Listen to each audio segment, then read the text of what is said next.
Parcours de la pluie en ville. Les territoires urbanisés comme celui d'Orléans Métropole ont des sols de plus en plus imperméables. Au lieu de s'infiltrer dans la terre, l'eau de pluie ruisselle sur les toitures et les surfaces minéralisées. Afin d'éviter les inondations en ville, ces volumes d'eau sont transportés vers le milieu naturel, cours d'eau et Loire notamment, via le réseau d'assainissement.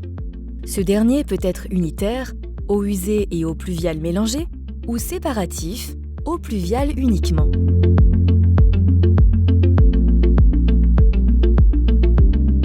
Lorsque ce transport est assuré par des réseaux unitaires, l'eau rejoint des stations d'épuration qui assainissent l'eau avant de la rejeter en milieu naturel.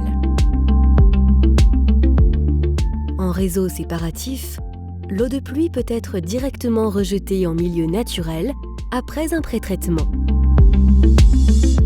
L'eau de pluie n'est pas aussi propre qu'on l'imagine, car plus elle ruisselle avant de rejoindre les réseaux, et plus elle lessive l'atmosphère, les toitures et la voirie.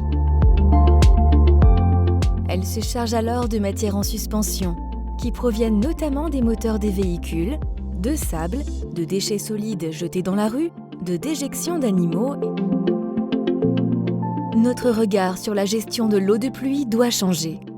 L'eau de pluie ne doit plus être considérée comme un déchet à évacuer rapidement de la ville, mais comme une ressource précieuse, aux nombreux bénéfices, surtout dans un contexte de changement climatique.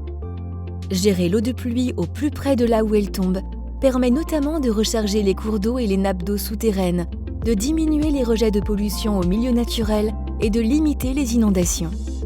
Il est nécessaire de faire entrer la nature en ville, en aménageant des espaces favorisant des îlots de fraîcheur et enfin de développer la biodiversité dans les espaces urbains.